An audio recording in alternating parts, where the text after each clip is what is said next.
Well, hello and welcome to the stream. Let's go ahead and what we can get into. We're going to do a little bit of Art Bell, Midnight in the Desert with Self Showstack, and this is with SETI Research.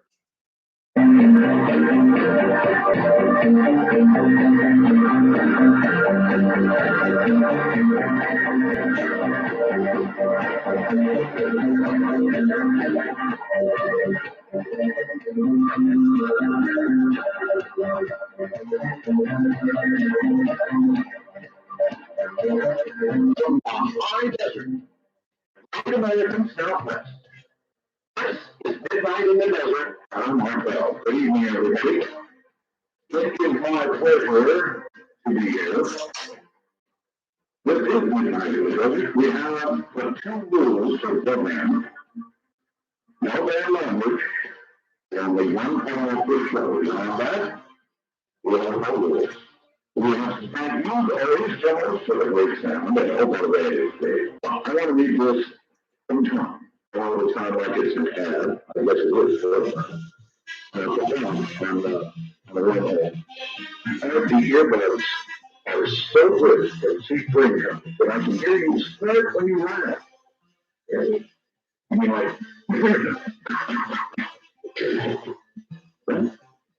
I got the premium wood ones, he says. I highly recommend them. They fit well and love me. Thanks for the excellent advice. Regards, Tom. You know, with an H. Was it Grana? Anyway, tell us for the great sound. Thank you. Keith Rowland, my webmaster I've found out of 20 years now. My future heavyweight. All of you out there, love God website, great bunch of vaguely lovable, grumpy, interesting people. A site called People Who Love Art Bell, midnightdesert.com. The Bogab, as I said, that the three guys who get it to you, lb.net, and they get it to the stream guys, and then, of course, our commercial guy. You want to run a commercial, you'd be well served since we have so few. Contact Peter Everhart, marketing@artbell.com. All right. Just some things to know. One, China rattled entire global financial markets by announcing they are devaluing their currency now. Do you know what that means? And that means that things from China are going to get cheaper. They're trying to stimulate their economy. It declined by 1.9%. That's big. That really is big, folks. The biggest drop in a decade. And so things from China will get cheap. But it's not necessarily good for us. The Donald made a big deal of that, and he's right about that. A young Mississippi couple who are charged with attempting to join the Islamic State were held without bail Tuesday. So two more want to go over there and fight. Why, I don't know. Why Americans are doing that, I don't know. A random encounter leads to astonishing discoveries. This is pretty amazing. Between two men who, get this, they didn't know each other, but they had still managed to lead the same life with wives and children, all of the same name. They have the same cars, the same vacation spot, which is, by the way, where they met each other. Psychologist Chris McKay says in his years spent as a therapist, he's begun to understand something about synchronicity. I mean, what are the odds of that, right? Two lives identically led. Well, two lives identically led. Actually, no difference at all. It would just be too weird. It's like I would go on vacation, meet another guy who looks like me, meet his wife named Erin, and his daughter named Asia, and we're driving identical cars, color, everything. That is just simply too weird. That was from anonymous.com, and what a good website that is. All right, I'm going to read this and then I'll break. Now, I don't want a response to this tonight. Maybe we'll do it Friday. It's going to open the doors of whatever. I don't know what it's going to open. As you notice, this is all over the internet, so I just simply can't and won't ignore it. Have you noticed there's a tremendous amount of internet buzz about the month of September 2015? Never before have I seen so much speculation about what would happen in one particular month. Some people believe that we're going to see an economic collapse next month. Others believe there's going to be some sort of historic natural disaster. Others convinced Judgment Day is coming. So right now, large numbers of Americans are apparently stocking up on emergency food supplies like crazy. I'm beginning to get a little concerned about the period myself. Several weeks ago, I think I did express a belief that chaos will be good once the summer ends. These are the last days of normal life in America, people are saying. Just about everything that we currently take for granted is about to be shaken. It seems a lot of people we're having a gut feeling that something really, really big is about to unfold, but nobody knows exactly what it is. Maybe people are feeling this way because of the events that are taking place around us now. Signs in the heavens, military stockpiling, politically disturbing events. There does appear to be a confluence of activity in both the political and spiritual realms, culminating in 2015, causing people's alarms to go off. So this is all over the internet. I'm not going to talk about it. In fact, I refuse to talk about it now, but we may talk about it Friday. It will open the gates of whatever. All right, coming up in a moment, S.E.T. shows that. S.E.T. developed an interest in extraterrestrial life at the tender age of 10. When he first picked up a book about the solar system, the innocent beginning eventually led to a degree in radio astronomy. Now, a senior astronomer, S.E.T. is an enthusiastic participant in the Institute's SETI Observing Program. There's more. He heads up the International Academy of Aeronautics, a SETI permanent committee. Hope I got that right. This comes in slightly, somebody types on an Apple computer. When I get it, it comes out a little different, especially the punctuation parts. S.E.T. Oh, no, wait, there is one. I forgot. S.E.T. will also update us on all the signals thus far received from all the life forms out there. He will update us on the aliens that SETI has had examined, how they now have 37 different alien languages that they've interpreted, and of course all of the technical advances that have been derived thus far from the technical information taken from these aliens. Hello, Seth. Hello, Art, how are you? I'm fine. 37, huh? I'm sorry, I couldn't help myself. That's okay. If we had those 37, I think my job security would be a little better. Actually, it'd be pretty shaky. I mean, if you actually have 37 different aliens, the budget for looking for them might, dry up. Well, that's true. You have to sort of switch your job description to studying as opposed to searching. Mm-hmm. I think you have to do that. How long has it been since we talked? Well, I don't really know. I think it's, I don't know, maybe 3 years, 3 years, something like that. Mm-hmm. At least, I would say. SETI, it goes on to say, the search for extraterrestrial intelligence is an exploratory science that seeks evidence of life in the universe by looking for some signature of its technology. And in a moment, when we get back, I will ask Seth exactly what kind of, it's very interesting, what kind of signatures they might be looking for. That would certainly be interesting. From the high desert, the great American Southwest, midnight in the desert, rocking in the nighttime.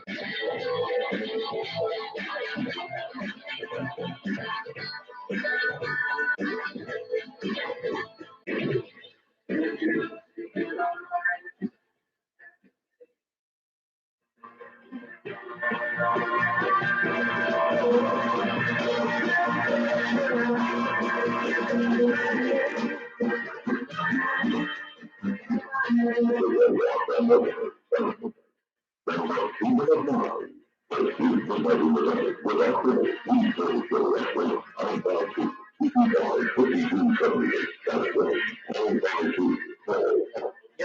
may do something a little bit different tonight.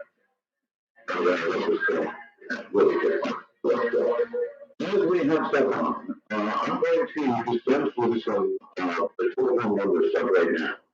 You've got the landline number, right? It's area code 952-225-5278. Once again, 952-225-5278. Now, you can also call us on Skype from North America. The way to do it on your iPhone or your computer, whatever. Just bring up Skype and put in MITD51. MITD51. If you're outside the US, MITD55, as in midnight in the desert, MITD55, and give us a call. We may start taking calls during the show, the sets, sort of occasionally, peppering it with calls. Sort of just playing around with a different format. All right, welcome back, Seth. Thanks, Art. I'm here. I'm awaiting those calls. Well, okay. You really want calls that fast? Well, no, I was on the calls, the interesting part of the show, because, to be honest, that's the part I am rooting for. Which one? Yeah, you're right about that. Actually, there might be a few things tonight that you haven't heard before. So, let's get something out. When you talk about signatures of technology, what kind of things are you actually looking for? Well, there are several ways that you might, in fact, convince yourself that you found some evidence for something that's intelligent out there in the cosmos. One thing would be, if they physically landed or you went there. I mean, that's straightforward. I can say that intelligent, but we're not about to go anywhere. And undoubtedly, we'll get into the second possibility here tonight, whether they're visiting us. I don't think they are, but that's straightforward. The second thing you could do is maybe you could see something, with a big telescope that would convince you that, Bob, I don't know what that is, but it isn't natural. Some huge astro engineering project. Maybe there's some advanced society that's built something so big that we can see it with our telescopes. And the third way to do it, and the approach that we use here most often, the SETI Institute and other places that do this kind of research, is to try and pick up signals. And radio signals are what we usually look for, but you can also look for flashing lights in the sky. So that's the method of choice, I would say, to try and prove we have some cosmic company. Back to the telescopes for a moment. We have a hard time resolving small things with big telescopes on Mars, right? Well, yeah, I don't know what you mean by small. If you don't have an orbiter that's actually at, for example, Mars, what you can see from the ground is pretty limited. And, big mountains, things like that are probably the smallest thing you can see. Fortunately, Mars is close enough that you can, put something in orbit around. Okay, I made a quick choice. Pluto. Well, Pluto. Pluto, actually, we can see things on Pluto that are, I don't know, the size of a football field, something like that. And that's pretty good, given the fact that the cameras that made those photos, which were aboard the New Horizons spacecraft, they had one shot. That spacecraft didn't land on Pluto, obviously. But didn't even go into orbit around Pluto, which would give you, weeks, months, maybe years to make these photos. It just sailed right by at a speed that, it was by the whole planet in a few minutes. It didn't take very long.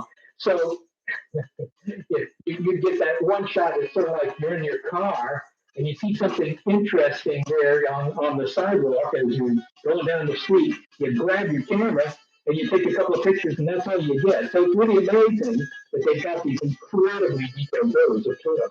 It is, but telescopes don't see a whole lot, right? Well, I suppose compared to a visitor or a rover or something like that. All right, if you're going to say they do, then I'm going out to Alpha Centauri. Yes. The closest star system.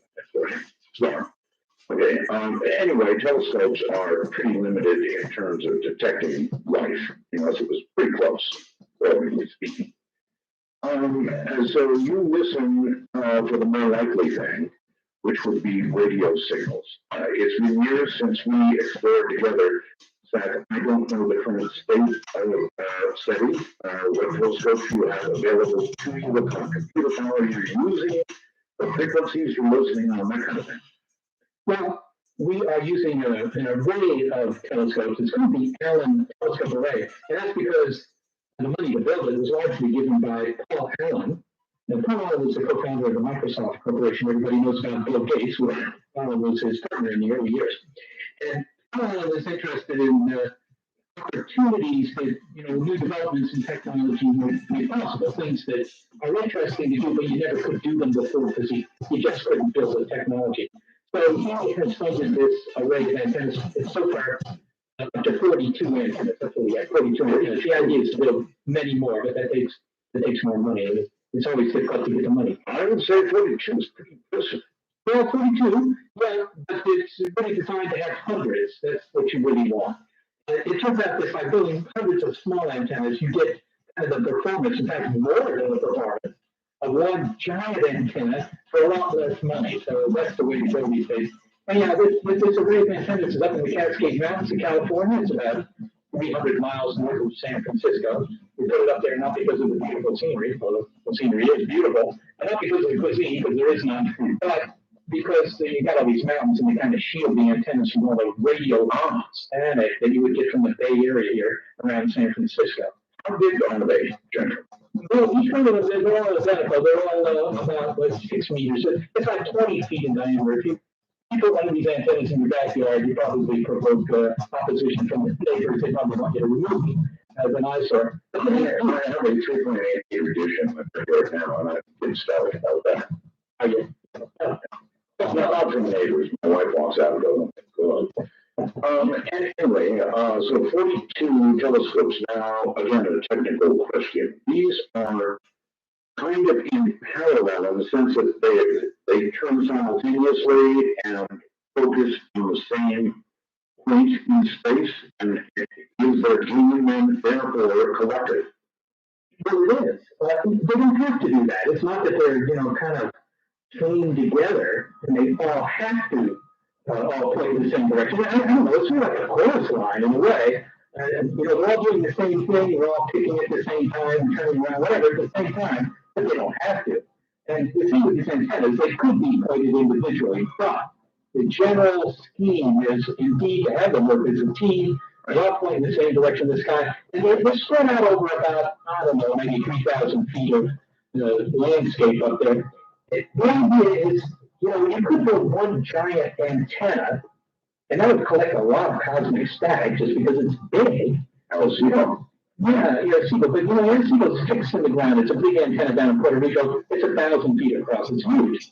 But you can't turn it. You can't twist it. You can't build that kind of structure. It's too expensive. You put a lot of, it's like taking SETI and hitting it with a hammer. And you break it up into dozens, maybe hundreds of small antennas, and then you can get very much the same performance with something you can afford to build. Mm-hmm. So if you were to suddenly start getting some kind of signal, just an example, something weak, you could focus all of your antennas, or as many as possible, on that one source, have the collective gain hear it better. Yes, in fact, that's the way we do the searching too. Actually, they're all looking at the same spot. So you decide, okay, we got these antennas, we got them for this week. What are we going to look at? And you could just point them randomly at the sky, but normally speaking, you don't do that. You try to be a little more clever. And so we point them in the direction of star systems where we know there are planets. These days, that might actually not be such a terrific strategy anymore because now we know planets are so commonplace. You really can't miss pointing at planets. But if you decide where you're going to point them, they all work together. They're looking at a few spots on the sky at once.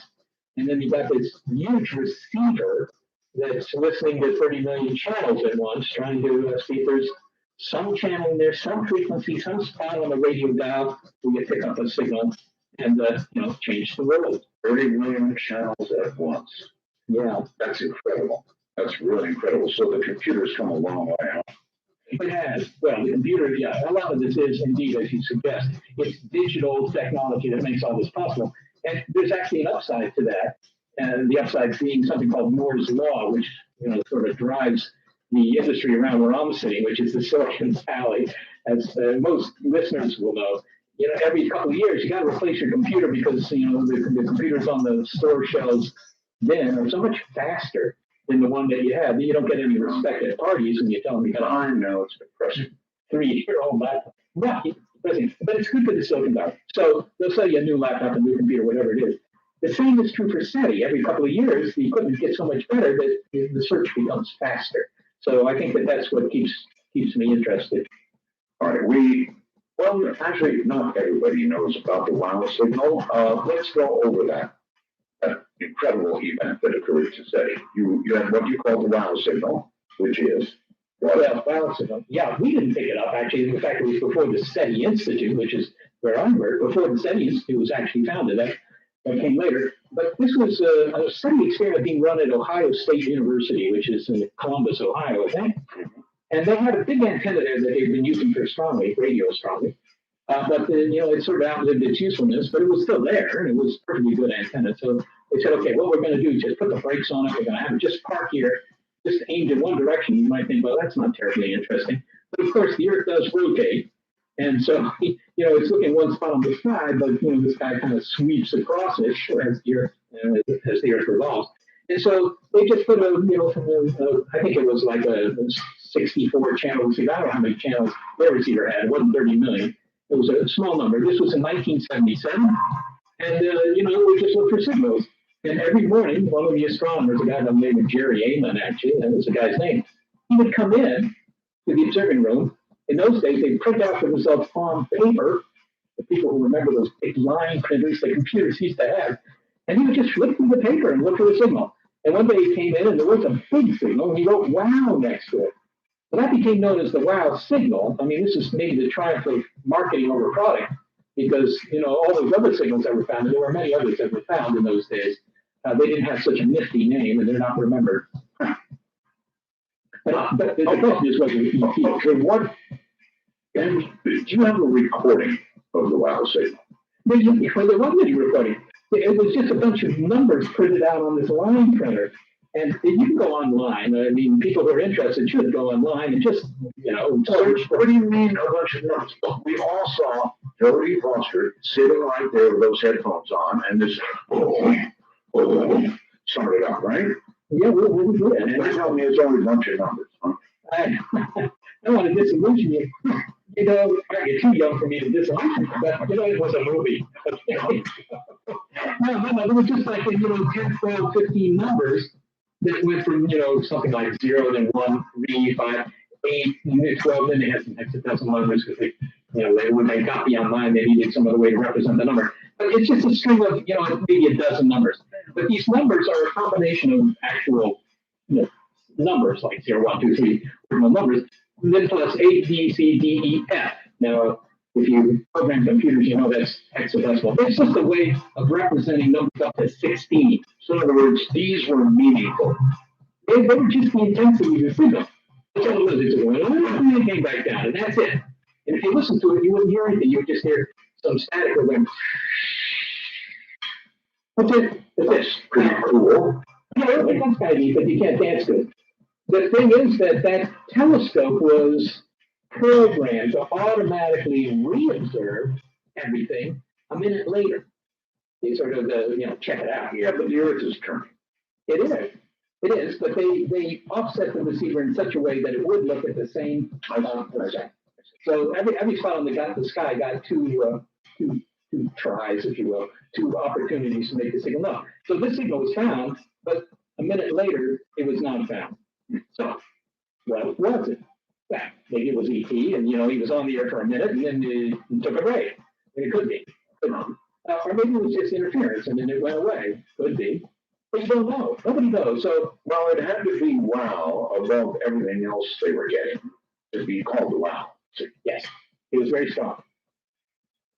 Was it observed by more than one? Well, it wouldn't have been, no, because only that was pointed at it.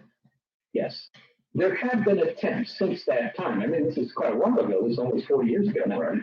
And there have been attempts. There's a gentleman in Chicago, Robert Gray is his name, and he has actually gone to radio telescopes around the world and got a little bit of time and, reobserved that spot on the sky where the WOW signal came from, with much better equipment, actually, and much more sensitivity and looking over much more of the radio dial, and he's never seen it again.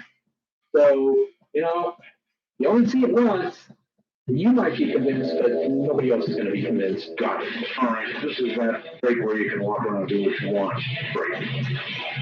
We've got news, a couple of spots, and we'll be right back.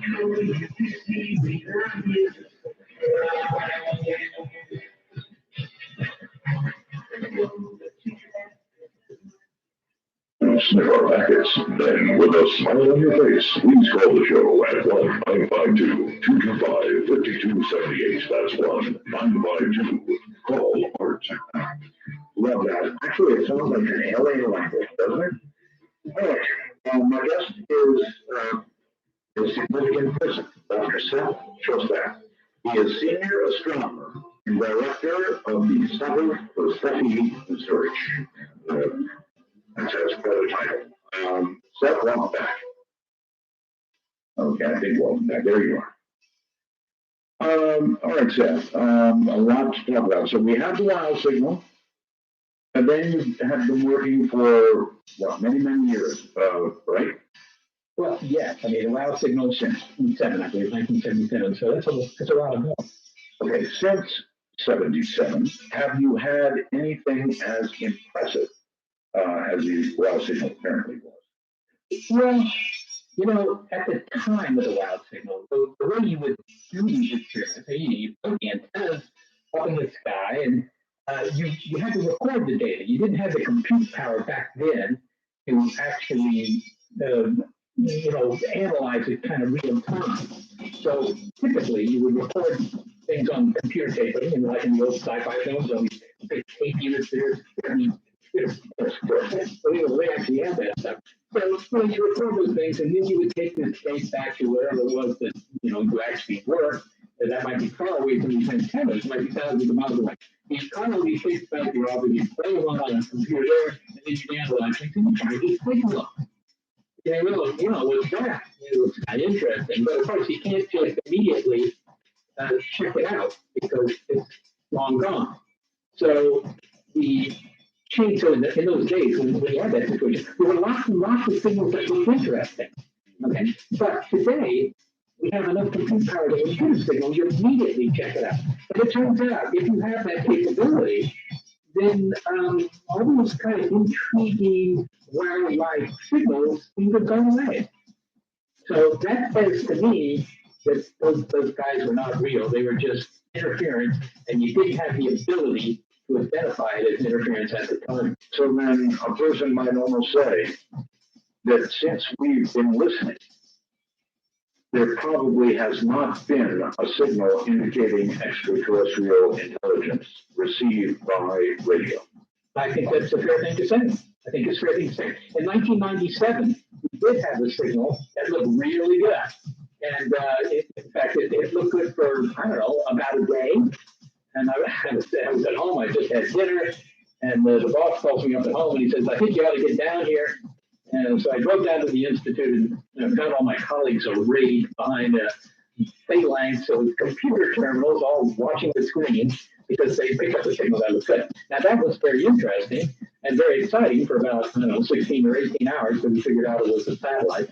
But for quite a while, that was maybe the longest time we were where we thought this could be it. Now, it would be sure fun to hear what that 16 to 18 hours was as all of you listened to this incredible signal that you thought was coming from elsewhere.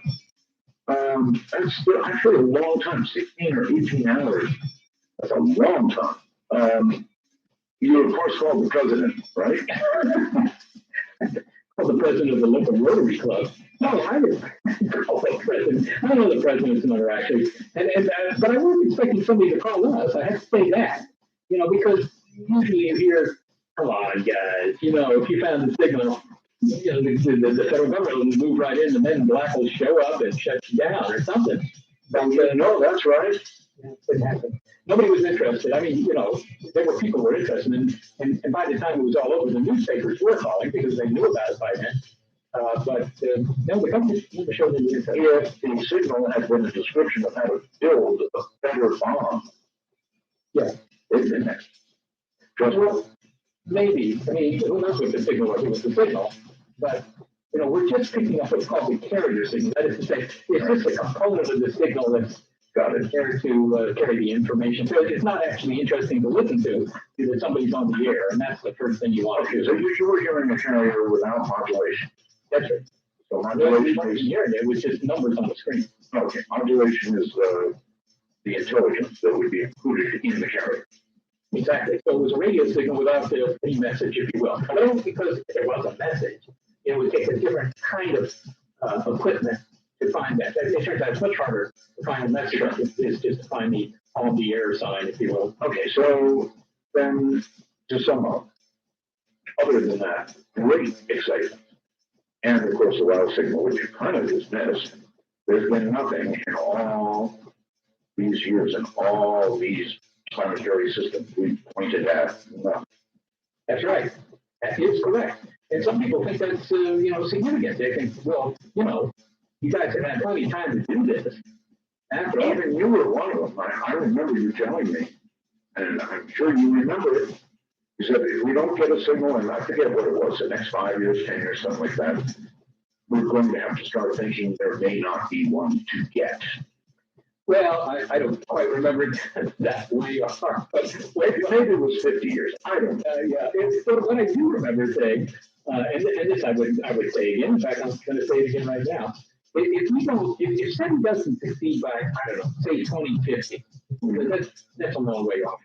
2050, so that's 35 years away. If we don't find something by then, because by then we will have looked at millions of star systems, millions. At this point, we've looked at thousands. But because of the improvements in technology, by then you look at a fair sample of star systems. And if you don't find anything after looking at millions of star systems, some people would say, okay, that proves it. We're the smartest things in this part of the universe. A lot of my neighbors believe that's true. Would you be one of those saying that at that point? I would never be one of those saying that. That strikes me as entirely too improbable. What I would say, though, at that point is that this is the wrong experiment. We're not going about this the right way. What we're looking for isn't something we're going to find by just. You've already thought of this, actually, right? And that tells me you've already thought of a better way. Well, I'm not sure I've thought of a better way. I can think of ways that sort of improvements or changes in what we're doing that might really change the odds. Like what? Well, the most obvious thing is simply to have antennas and equipment that's 100 or 1,000 times more sensitive. We're listening for signals that have to be fairly powerful. Oh, it's the Klingons or whoever they are up there. They have to invest a fair amount of money in their transmitting setup, unless they know we're here and they're deliberately targeting the Earth, and they can make a very focused, if you will, very beamed signal, and then it doesn't cost them so much.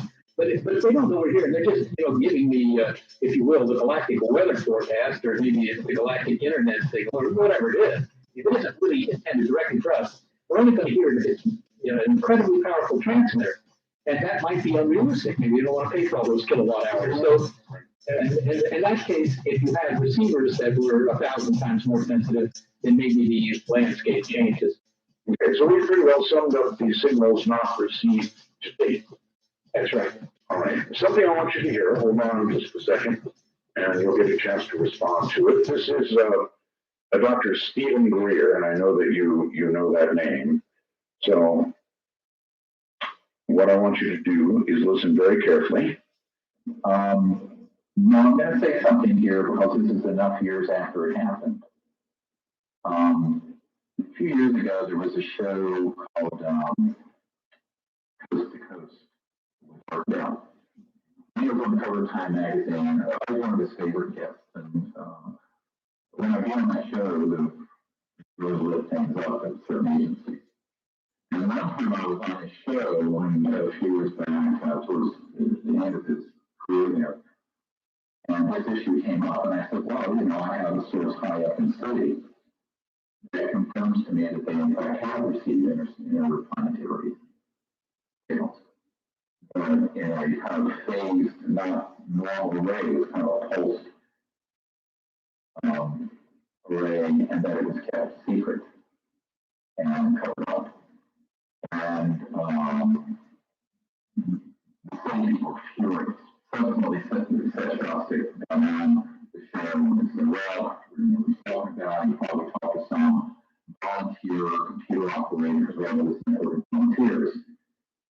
Well, Herco didn't know, and the S.E.T.I didn't know, which I'm going to say now because it's enough to water down the bridge, is that the guy who told me that was founder of the S.E.T project, and the drinking question, Dr. Drake.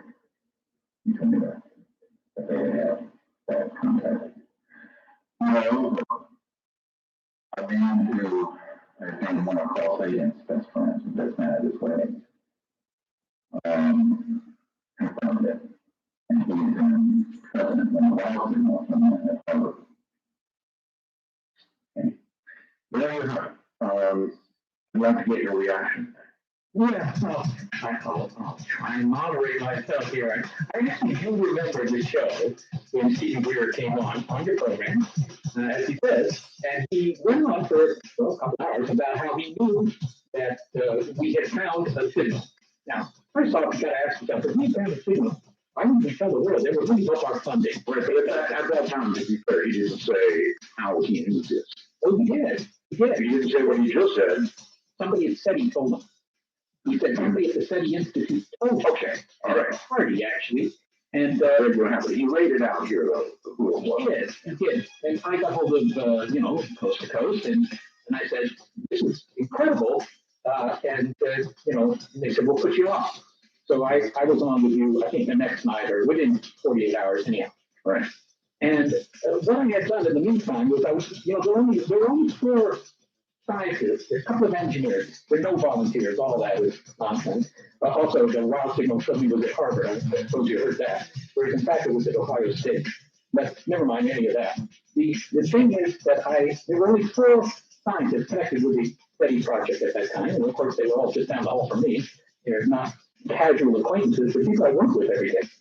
And I went to all of them, including Frank Drake, by the way, and said, what do you know about Stephen Greer? Not one of them had heard of Stephen Greer, let alone had talked to him at a party somewhere. And so I thought, okay, well, that's interesting. So I called up Stephen Greer's organization. Should I go on? Do you want to hear more? A little more. Okay. So I called up Greer's operation in Charlottesville, Virginia, and I asked to speak to Mr. Greer about this because I wanted to know who may have spoken. He didn't say on the air when he was with you that it was Frank Drake. Right. Frank Drake was, now they pick up his, Frank Drake would be, he had a Nobel Prize on his mantle today. And they didn't let me talk to Greer, actually. And in the end, they just stonewalled me. They said, well, he's busy. And I said, well, what could he just send me an email? Just tell me a date or a location where he heard this information, just so I can verify. Yeah. And he refused to do that.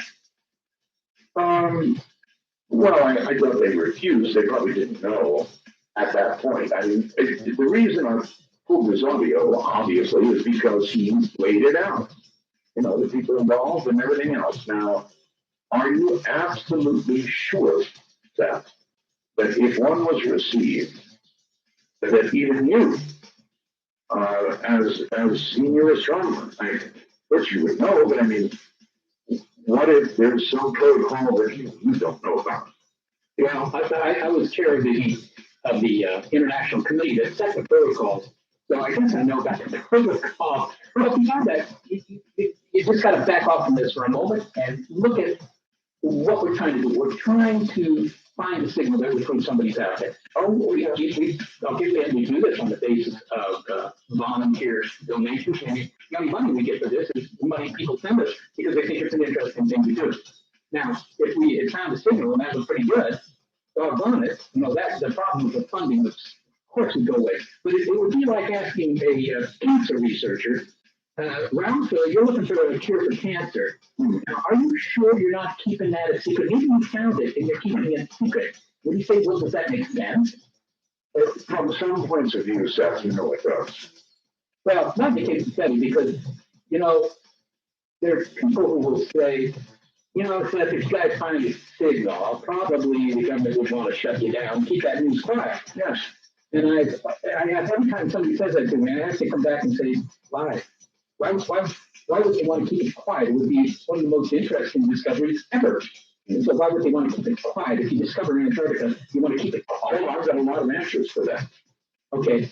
And you know, we've had this argument before, or this discussion before, but there are obvious answers. It would, depending on the nature of the contact, it might well very much upset religious faith across the world, not just here, but across the world. And it would just depend on the nature of the contact. If it's just some, you know, dot, dot, dot, we're here, dot, dot, dot, we're here, dot, dot, dot, we're here, but we're 100 light years away, dot, dot, dot, no problem. 100 light years seems like, you know, plenty of separation. But if it's, we're here, dot, dot, dot, we're going to take over, dot, dot, dot, get your armies ready, they'll last about 5 seconds, dot, dot, dot, that's a different kind of signal, right? Well, to begin with, it's a signal that we couldn't pick up, right? So that's an isolation, right? That's a signal with a message. Remember, we're only listening for the dial tone, if you will. We're listening for the carrier. Okay, so the carrier doesn't carry any information. It's just part of the signal. Yeah, yeah, but once you get the carrier, you're going to be looking for the modulation. That's what every different instrument to do that. It would take 10 years to build that. What? You mean to tell me if you got a signal that mounted to a carrier of whatever nature, you couldn't examine it for any modulation for 10 years? You serious? No, you could try. You could try. But the thing is, I mean, if they were just modulating the carrier, it isn't getting a little bit technical. Modulation, folks, just means information. Right. Right? Think of this carrier, this signal. Well, you can look at the carrier, it's like a whistle. It's a single tone. Yes. Like that. And they could turn that on and off. That would be some kind of modulation. Right. You know, interstellar Morse code. Right. If you have a slow fist, if you have to really slow until there's the Morse code, you know, maybe you can pick that up. They're only sending a few words per minute. But they're not going to do that. If they're going to do the trouble of building a transmitter that's, you know, sending information into space, they're going to send a lot of information. You know, waste time sending a few words per minute. Any more than you want to dial a modem anymore. So, you know, well, when we transmitted from Arecibo in that very controversial transmission, we sent information. Very little information. 1,679 bits, that's not much. Any page of text in magazine has considerably more. That's one carrier, though. Well, even some with 2 carriers, and you might be able to get that, but the point is really a different one. The point is, you're picking up a signal. There's no danger in picking up a signal. If somebody tunes in their favorite talk show host, either the car radio, you don't have to worry that talk show host is going to jump into the car and start giving them a hard time just because they got tuned in. The talk show host doesn't know he's tuned in, right? So that would be the same with us. We pick up a signal. Of course, they don't know that the signal may be taking 1,000 years to get to us. The guys who said it might be long gone, but I sometimes feel like strangling my callers. But you never do it. No, it's not innocent. That's the in any case, Mr. Greer, I've had to occasionally debate him on the radio, but he just makes stuff up. I hate to say this, he just makes stuff up. So that's where you stand in response to that statement. He made it up. Yes. Yes, absolutely. He's never been for himself. That's a big rank. Did you ever talk to this guy, Stephen Greer? I asked him that, actually. And he said, I don't know who that is. That was his response. Well, yes, and he made a statement of the kind of magnitude we were talking about here. Certainly, he would have recalled it. Oh, well, not only that, but if we pick up a signal, it doesn't matter whether he recalled, you know, Stephen Greer or not. And that's right, like turned around after you asked him, what does he know? You don't think so? I don't think so. No, really don't. We do have to talk about it. You say you have written the protocols that would be used if the signal was detected. And I guess, when do the protocols kick in? How many people have to verify it before the protocols kick in? Well, the protocols are simply if you will, a code of good practice. It sounds like something sort of code of good practice. It does. Yeah. I mean, there's no force of law, and there have been protocols that were set up during the NASA's SETI days. So even back in the early '90s, these things have been drafted. So sounds like something you for an outline for a sitcom or something. Listen, we'll be right back where point. Seth Shostak, the senior astronomer and director of the Center for SETI Research on AS.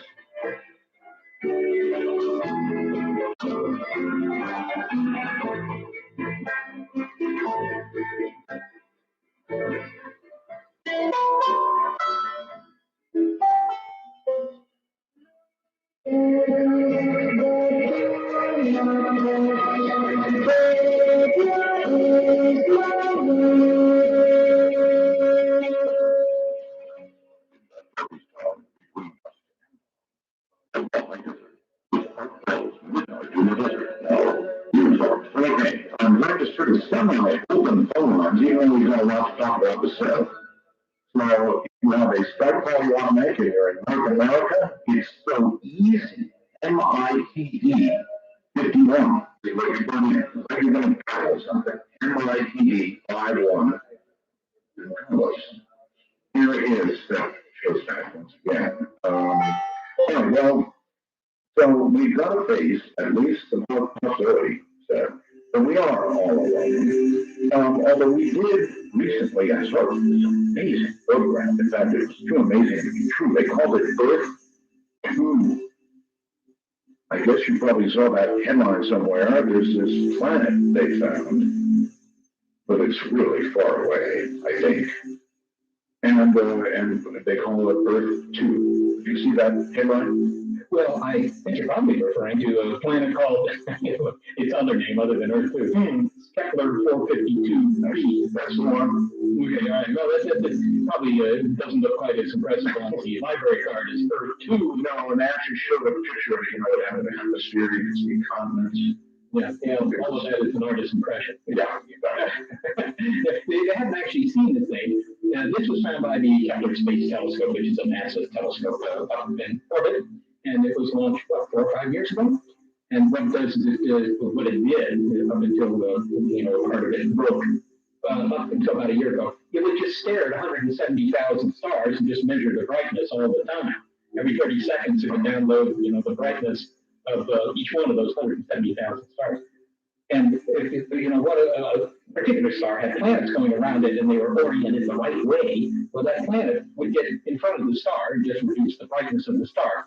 An Earth-like planet doesn't reduce the brightness very much because it's small. Right? It will reduce it by about 1 part in 10,000, so 0.01% typically. And this was one that they found in the data that did that, and it was about the same size as the Earth. It was also in the same sort of orbit as the Earth because it's year. They know that because of the time between, it dims the star and then a certain period of time later, it dims it again, and dims it again. And the period of time was 385 days. Pretty close. Yeah, it's pretty close. And so, if you lived on that planet, you would age a little bit less quickly. At least the birthdays wouldn't come quite as quickly. And so, it also is orbiting a star that really is very similar to the sun, a little bit brighter, but not much different than the sun. So here you have a planet. It turns out to be about the same size as the Earth, a little bigger, 60% bigger. It has the same year. We don't know if it has the same day or anything like that, but we know the temperatures on that planet are going to be somewhat similar to Earth because it's the same distance from its star. So that's why it's called Earth 2. It's a cousin of the Earth, we think, maybe. Okay. That is neat stuff. So it's very much like Earth in most ways that we can see, including perhaps the temperatures. I guess you have no way yet to detect it as water, right? Yeah, that's hard to do. The problem is there are ways you could think of to determine if it has water. If you could get a little bit of light from that planet and pass that light through a prism and then analyze the rainbow and all that stuff. These are things that astronomers do all the time. You might see water vapor in the atmosphere, that sort of thing. But you have to get some light from the planet. And the problem is this star system is, at least 1,400 light years away. All right, that means, folks, that if you could travel at the speed of light you would have to travel for 1,400 years to get there, correct, Seth? That's right. Well, if you can turn with the speed of light, you get there essentially instantaneously from your point of view. But from anybody watching you go, they say, well, Luigi took 1,400 years to get there. Wait a minute. What have I got wrong here? If it's 1,400 light years away and you're traveling at the speed of light, it takes 1,400 years to get there. Depends on whom you ask. That's just special relativity.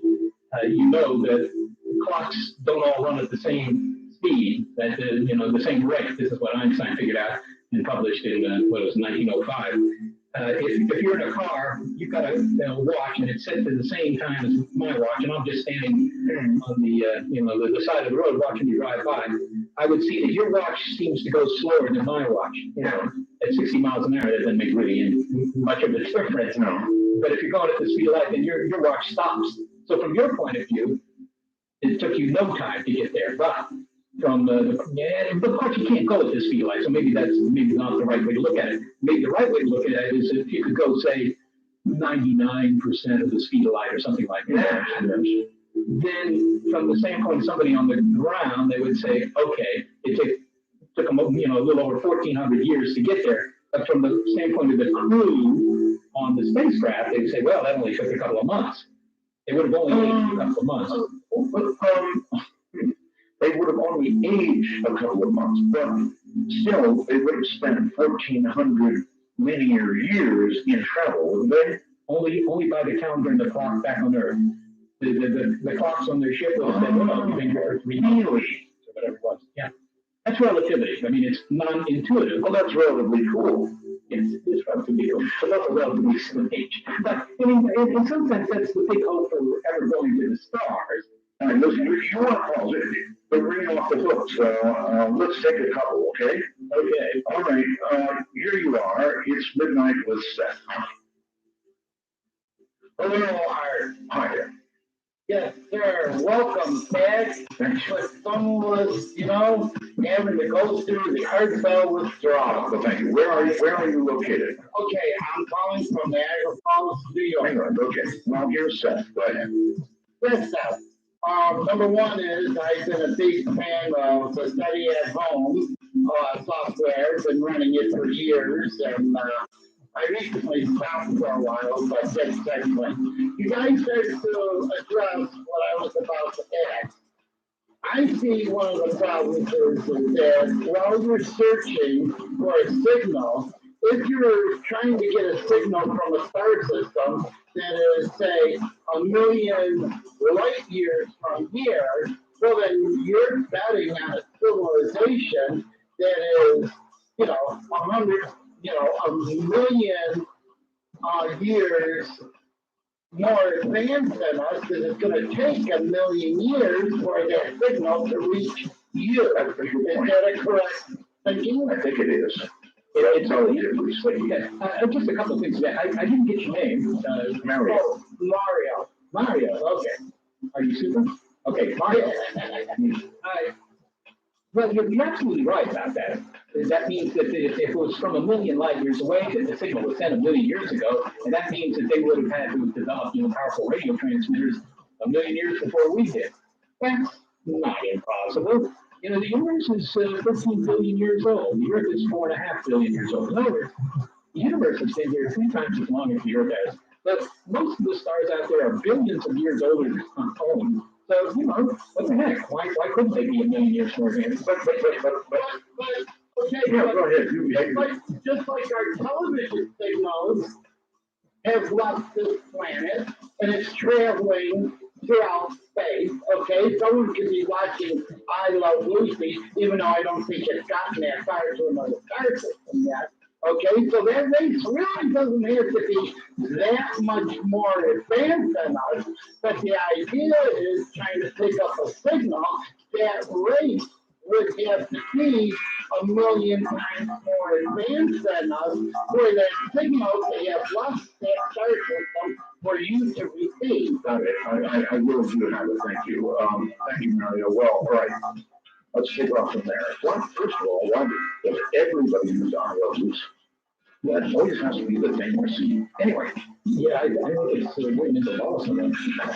if we received a signal from, a planet,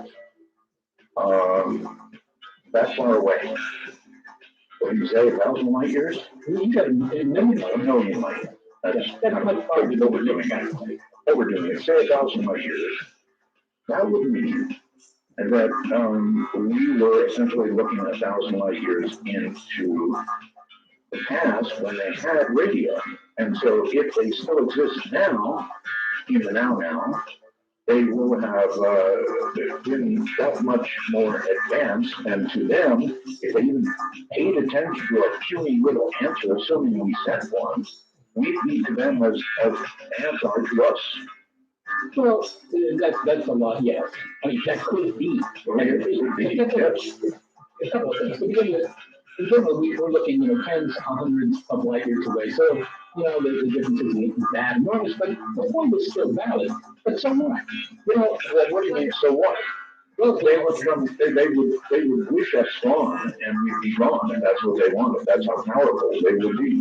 They could be very powerful, but again, all we did was pick up their signal. They didn't know that we did that.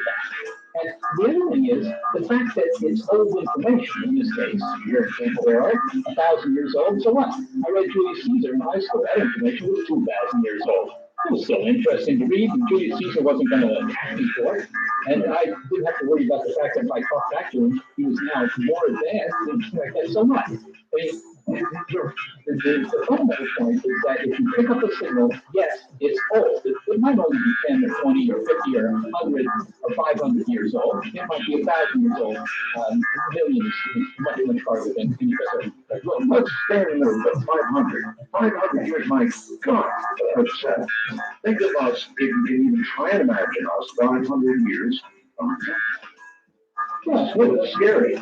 well, I hope we have been careful that hard.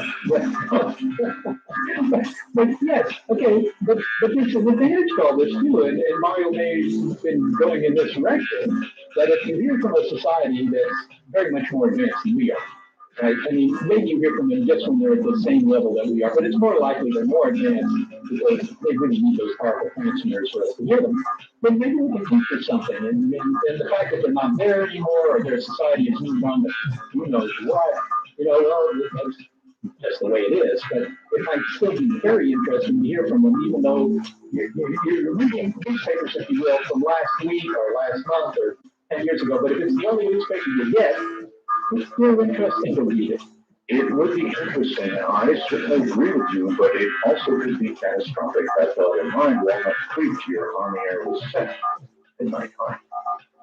Oh, it's nice to speak to you, and talking around the Creek, California, good evening. Since Mark, maybe I'm not trying to be funny, there's just some weird things that pop in my head every so often, and I was wondering if I can answer this question. Many other people, nobody gets back to me, nobody has an answer. I'm wondering, is there anything slower than not moving? Is there anything slower than not moving?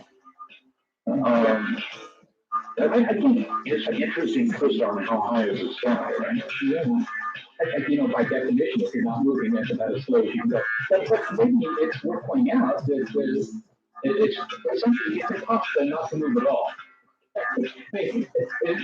You might think you're not moving, but of course, if you're just sitting there in a chair, you are moving because the Earth is rotating, and the Earth's going around the sun, and the sun is headed off into the galaxy, and the galaxy's moving, so everything's moving.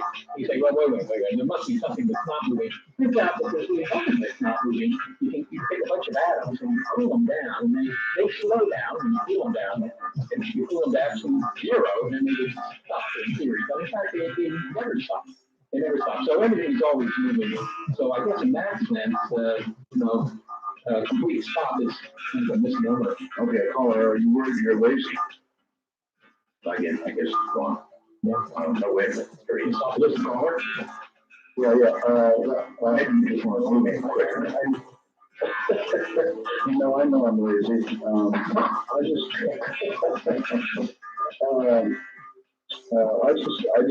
A subatomic thing is moving really slowly. It's so slowly you can't see. yeah.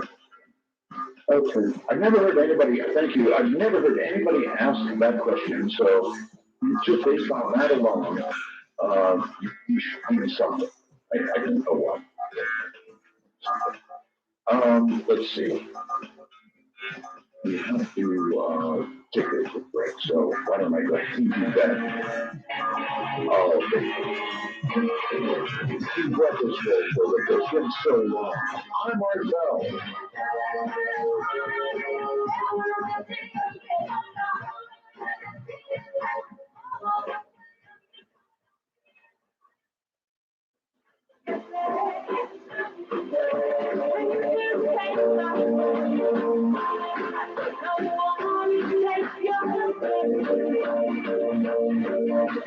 Come on, man. Call Midnight Adventure at MITV 31. That's MITV 51. That's right, folks. I love that yours. My guest is the senior astronomer and director of the Center for SETI Research. Step Shostak. He admits that in all the years, including a while ago, which probably wasn't as rowdy as we think, but we haven't heard anything yet. And we'll explore those implications as well. Seth, welcome back on. Thanks, sir. It's always fun to have you on the air. I really enjoy you on the air. You've got a certain bounce back to you that I like. Well, it keeps me awake. I hear your computer making little noises like that. Really? Yeah, I don't know what that is. I've been trying to turn it off, but I'll just. It's all right. I'll just turn off this Skype connection. Oh no, careful, don't turn me off.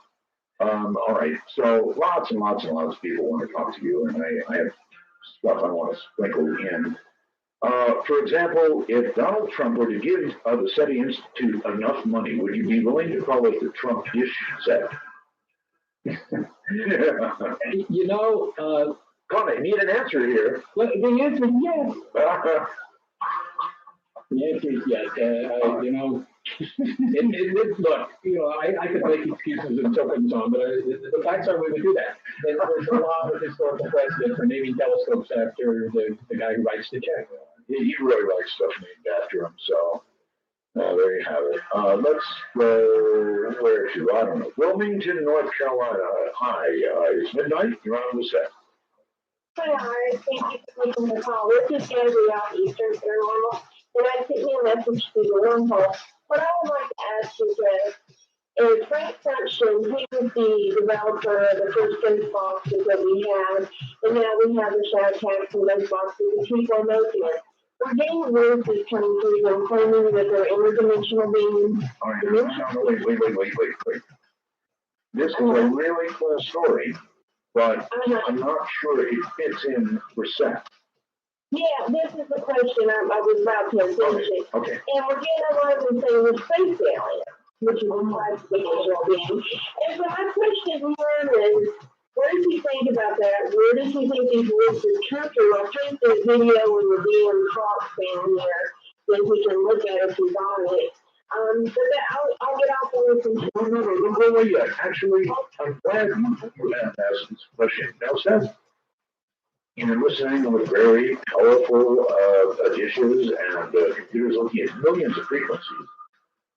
But how can you rule out the possibility that the communication will come in some way that we simply don't expect, maybe even one like she's talking about right now?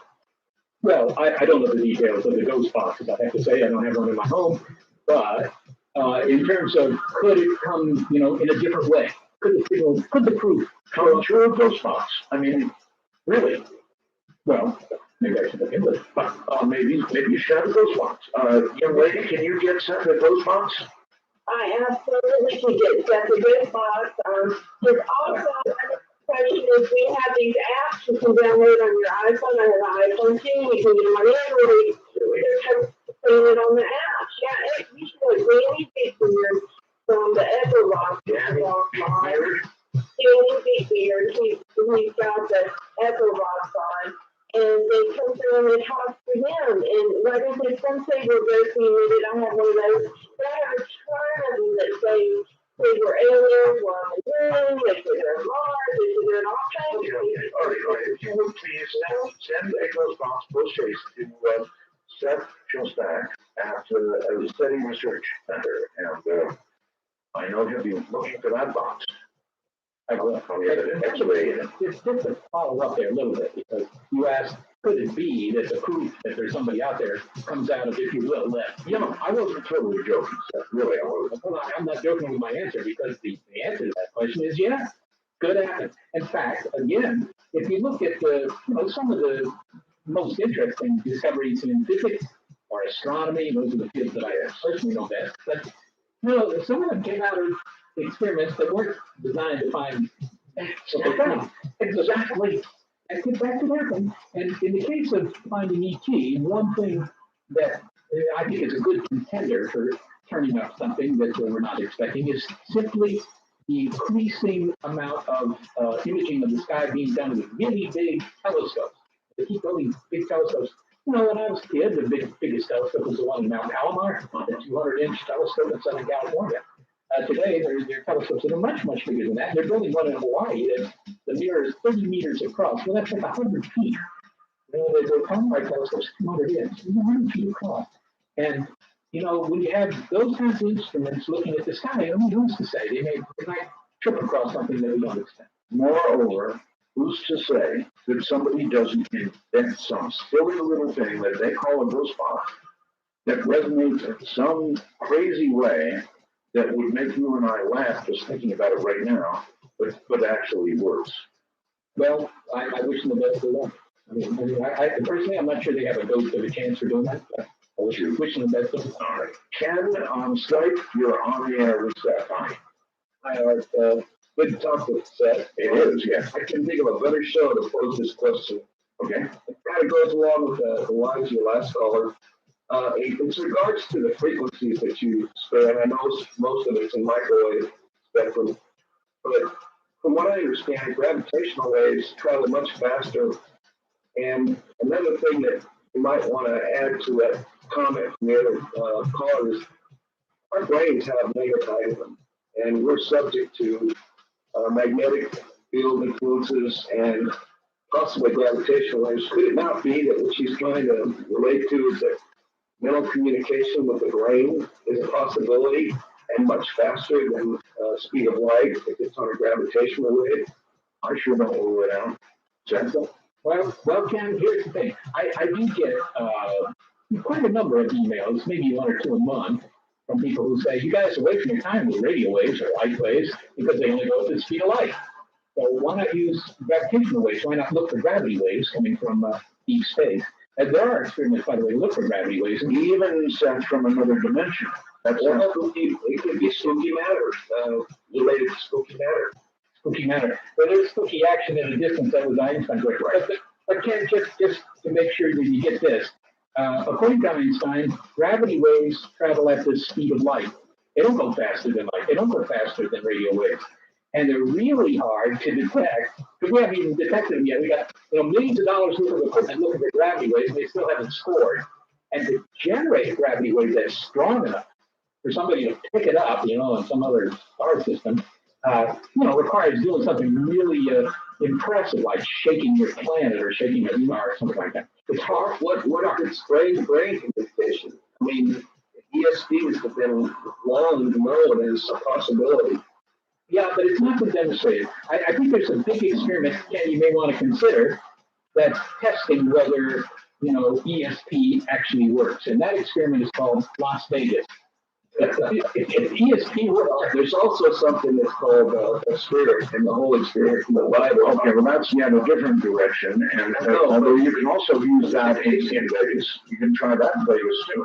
But, if somebody did, here's my answer. If somebody did win a lot of money in Vegas, I mean, tons of money, using some special power like ESP, they probably wouldn't advertise that. They wouldn't. No, but the casinos might cost them out after a while. I don't know, but ESP has been tested occasionally. They run some experiments and they say, okay, look, you claim you can do it, and they put people who claim they can do it into a testing situation where they're trying to send the color of a card or whatever it is to somebody in another room. It doesn't work. Just one last comment. The CIA has used it in remote viewing, so I know that some of it's proven, some of it's not, but I appreciate all those answers, and it was really good talking to you, and keep up the good work. All right, Ken, thanks. All right, thank you. Thank you, Seth. Hold on, we are at this nice longer bottom of the hour break on Art Bell. Midnight in the desert, raging in the nighttime. Stay right where you are.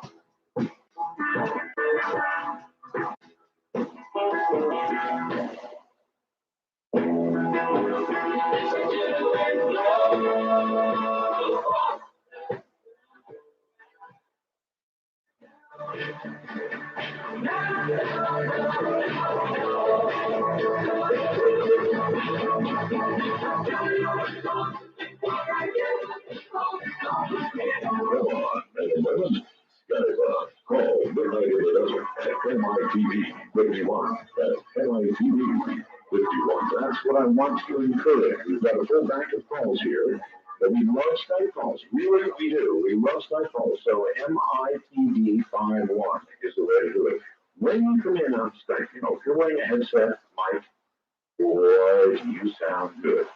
And if you're not, then just get up really, really close to where the microphone is on your computer. You can find it, something, and you can use that. But you have the potential to sound really good on Skype. And by the way, here once again is the senior astronomer and director of the Center for S.E.T.I Research, S.E.T. along with somebody named Michelle somewhere else in the world. Hi, Michelle, where are you? Hi, I'm from Japan, actually, and we called you last week, I think. Oh, that's right, Japan. From Japan. Okay, excellent. Yeah. First of all, did you get a picture of your video attention? I have not yet. Send it to Artbell at artbell.com. Hopefully you'll get it. Okay. So the question I have is, a couple of years ago, I heard a news story about a research telescope like this that had detected signals that they determined were not natural. It was somewhere in South America. And when they brought it back, and I guess they demodulated it or something, they found that it was Doctor Who episodes from the 1960s that had gone out to space, and the signals had hit an interstellar object essentially and bounced back. They come back, and they were really excited because these episodes had all been destroyed by the BBC. And I hadn't heard anything about that since, and I thought, who better to ask? I haven't ever heard about this. No, that's really cool. Stop right, Michelle. Hold on. Stop right there. Seth, have you heard anything about this? No, the news of Doctor Who has not made it to me. Okay. I mean, Michelle, I could say this. You know, you send out a TV signal, and it's true. It goes out into space. That part's right. And if it hits something, some of the signal bounces back. But even if it hits a moon, right, which is a pretty big object in the sky compared to anything else that you can think of, it's much bigger than Saturn, the sky, and so forth. Even if it hit the moon, it bounced back, and that would take 3 seconds. You would get the show 3 seconds later. It's hardly much of a delay at all. But the real point is it would be very much weaker because only part of the signal actually hits the object, and even less of what hits the object actually makes it back to you. It's kind of a poor man's radar, really. And to do radar with Doctor Who, I don't know, doesn't sound right to me, Michelle, I gotta say. Well, like I said, this was a news story that I had heard that was all over the internet for a little bit and then went away. So who knows, it could have been fake or something, but It'd be you better to ask. Oh, Michelle, it's on the internet. It's got to be true. Everybody knows that. Oh, of course. But I believe the BBC was actually talking about it because they were hoping that in the future they would be able to get something back because their tapes were destroyed and so there's all these missing episodes. All right. Well, listen. Thank you very much for the question and for calling. And Seth, what about that? I mean, it is possible, isn't it, that something out there could. I'm going to give you one. Seth, you're a radio guy, right? Yeah. Okay.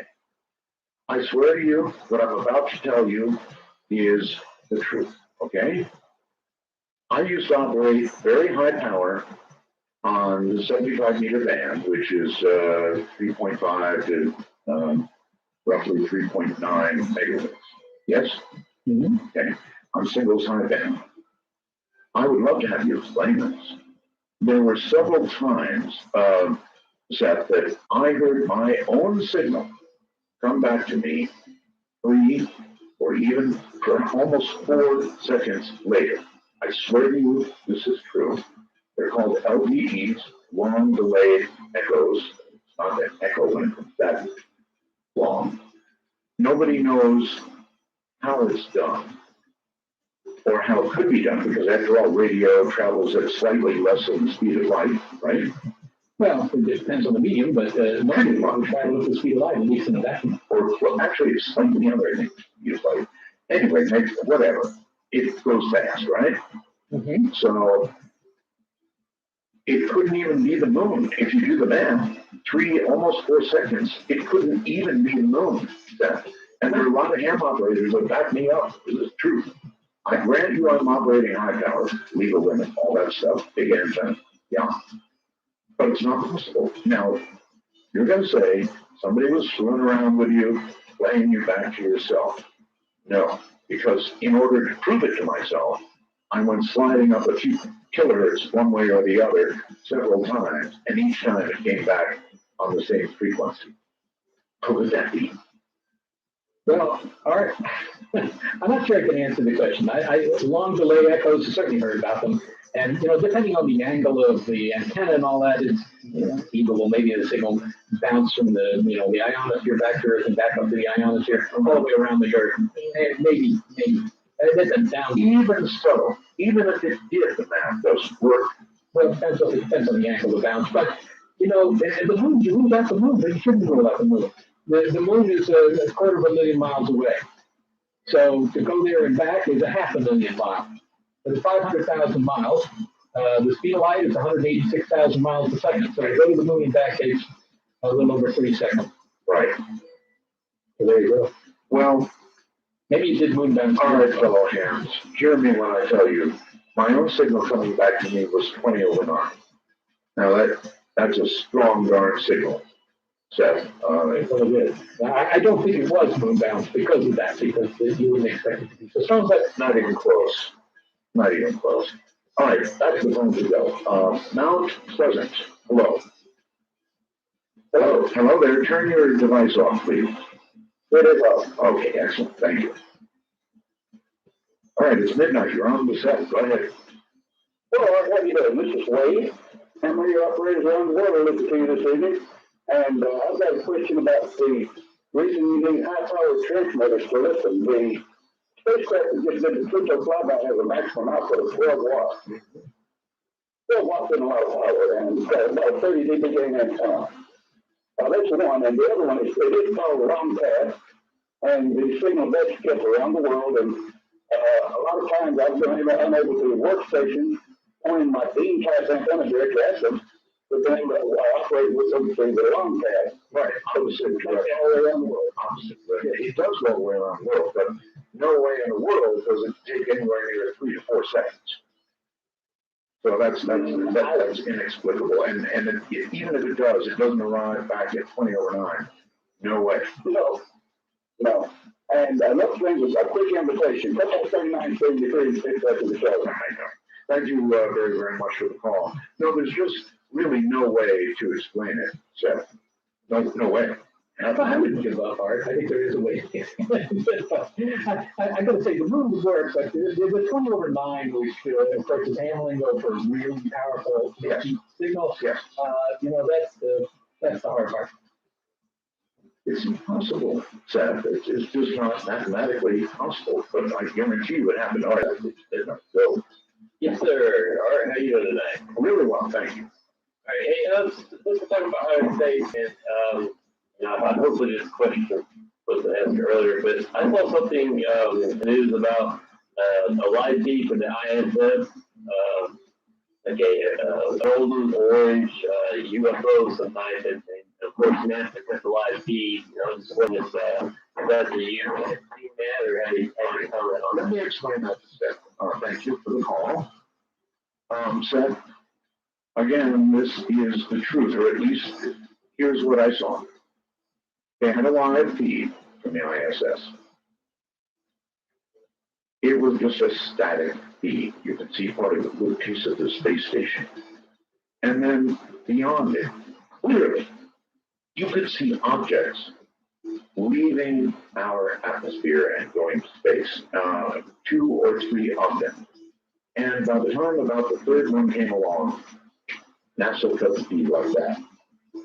Now, for some folks out there, Seth, that makes them really suspicious. Well, I think I did see this. I actually looked at the video. Oh. And what you see is indeed this fixed camera there on the ISS, and it's looking at the limb of the Earth. And you see these little, little dots, these white dots, and they're moving. It looks like they're coming up out of the atmosphere, kind of thing. So of course, to draw that conclusion that they're coming up out of the atmosphere, you need to know how far away they are. And I talked to plenty of people in the space program about these things, which they see all the time. And what they are drops of oil or water, whatever, that are actually coming off the space station, and they're like, 30 feet away or 20 feet away, and they're catching a little bit of sunlight. But they're not far away at all. They're not, craft coming off the Earth. So if you see these a lot, actually, and so if you see them a lot, and then, the transmission goes down for whatever reason, maybe they're over a part of the Earth and they don't have a good downlink, and, the signal goes away. I'm sure that's it. Yeah, it's very, very convenient to say, well, right now, so they don't want you to see these saucers. Right. Well, maybe NASA doesn't want you to see oil drops. Well, maybe not. But there are a lot of us who look at something like that, and frankly, it really looked like they were coming up out of the atmosphere. But it does. But that's kind of a problem, actually, in the whole UFO realm, that people will say, well, it was moving at thousands of miles an hour and it was this far away and that kind of thing. And, if you're going to say that, you need some way to gauge that. You can't just say, because that's what it seemed like to you, that it was moving very fast. Because, you can only tell how fast it's moving if you know you need to know how far away it is. You need to know how far away it is. And if it's something in the night sky, it's pretty hard to know how far away it is. It might be 100 miles up, it might be 1,000 miles up, and it might be 10 feet up, and it might be able to drop away. Full of water, yeah, maybe. Okay. Virginia, all the way to the state of Virginia. It's midnight for you, and we're on the set. Yes, this is a flight on Richmond, Virginia. I'm listening on shortwave on the 5085 kilohertz. And I've got a question for you. I saw a UK Lear reporter asked you an article that's published on Worldwide on August 4th about this